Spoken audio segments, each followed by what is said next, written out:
ദൈവത്തിൻ്റെ അതിപരിശുദ്ധമായ നാമം വാഴ്ത്തപ്പെടുമാറാകട്ടെ. ഞാനിപ്പോൾ നിങ്ങളോട് സംസാരിക്കുന്നത് റോമിലെ കൊലോസ്യത്തിൽ നിന്നുകൊണ്ടാണ്. അയർലൻഡ് ഇന്ത്യ പെന്തക്കോസ്ത് ദൈവസഭയുടെ പാസ്റ്ററും അയർലൻഡ് യൂറോപ്പ് റീജിയൻ സെക്രട്ടറിയുമായിരിക്കുന്ന പാസ്റ്റർ സാനു മാത്യു അവർകളാണ് ഈ വീഡിയോ റെക്കോർഡ് ചെയ്തുകൊണ്ടിരിക്കുന്നത്. മാത്രമല്ല, ഈ റോമിൽ വെച്ച് ഞങ്ങൾ പരിചയപ്പെട്ട അനുഗ്രഹീതനായ ഒരു സഹോദരൻ റെനി, അദ്ദേഹമാണ് ഞങ്ങളെ ഈ റോമിൻ്റെ പല ഭാഗങ്ങൾ കൊണ്ടുപോയി കാണിച്ചത്. അദ്ദേഹവും ഈ വീഡിയോ റെക്കോർഡ് ചെയ്യുകയാണ്. പ്രിയപ്പെട്ടവരെ, ഈ കൊലോസ്യം നിങ്ങൾ കാണുമ്പോൾ നൂറ് ചരിത്രങ്ങൾ ഇതിൻ്റെ പിന്നാമ്പുറങ്ങളിലുണ്ട്. വാതുവെപ്പിൻ്റെ കഥകൾ, മത്സരത്തിൻ്റെ കഥകൾ, മൃഗങ്ങളും തമ്മിലുള്ള മത്സരങ്ങൾ കണ്ട് ആനന്ദിച്ച കാലഘട്ടം, പിന്നീട് മൃഗവും മനുഷ്യനും തമ്മിൽ ദ്വന്ദ്വയുദ്ധം നടത്തുന്നത് കണ്ട് ആനന്ദിച്ച കാലം, പിന്നീട് മനുഷ്യനും ഗ്ലാഡിയേറ്റേഴ്സ്, അതിൽ ജയാളി എതിരാളിയെ കൊല്ലുന്നതാണ്, ആ രക്തം ചിന്തുന്നത് കണ്ട് സന്തോഷിച്ച ഒരു കാലഘട്ടം. റോമിൻ്റെ ചക്രവർത്തിമാരും ഏകദേശം 50,000-ത്തിൽ അധികം 80,000-ത്തോളം ആൾക്കാർ ഉൾക്കൊള്ളുന്ന ഈ ഗ്യാലറികളിൽ, ഈ ആംബി തിയേറ്ററുകളിൽ ഇരുന്ന് സന്തോഷിച്ച ഒരു കാലഘട്ടമുണ്ട്. പക്ഷേ വേദനിക്കുന്ന ഒരു ചരിത്രം ഞാൻ പറഞ്ഞുകൊള്ളട്ടെ.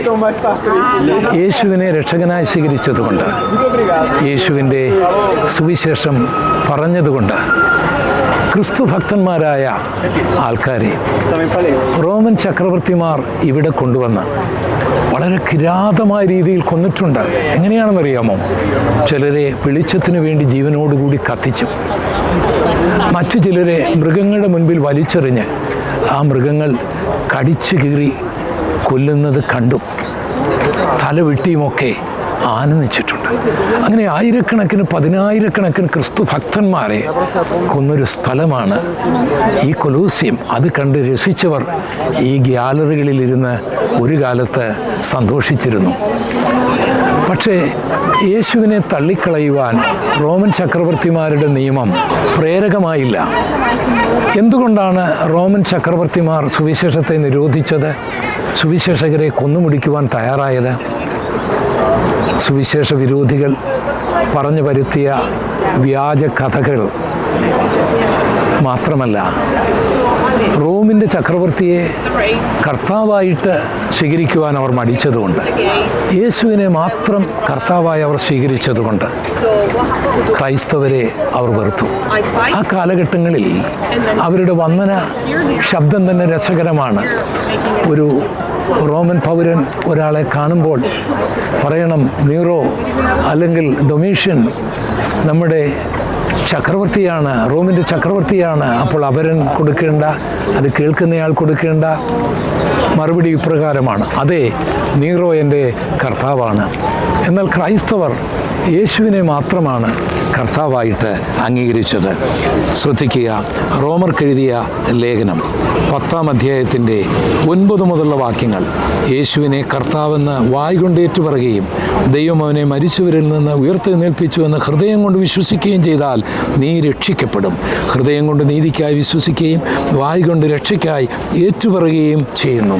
നീറോയെയും ഡൊമീഷ്യനെയും ഒക്കെ കർത്താവായിട്ട് വിളിച്ചവർ, അവർ നശിച്ചുപോയി, അവരുടെ സാമ്രാജ്യവും നശിച്ചുപോയി, അവരുടെ കർത്താക്കന്മാരും നശിച്ചുപോയി.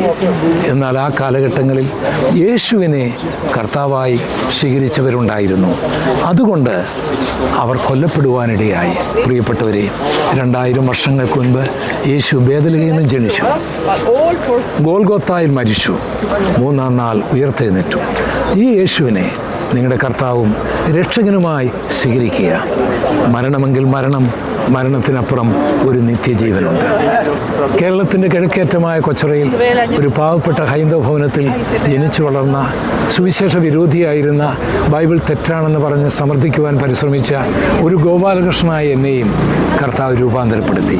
ഇവിടെ വന്ന് നിങ്ങളോട് സംസാരിക്കുവാൻ ദൈവം എനിക്ക് ഭാഗ്യം നൽകി. യേശുവിനെ കർത്താവെന്ന് വായ്കൊണ്ടേറ്റു പറഞ്ഞാൽ, ഹൃദയം കൊണ്ട് വിശ്വസിച്ചാൽ നിങ്ങളും രക്ഷിക്കപ്പെടും. ദൈവം ഈ വചനങ്ങളാൽ നിങ്ങളെ ധാരാളമായി അനുഗ്രഹിക്കുമാറാകട്ടെ.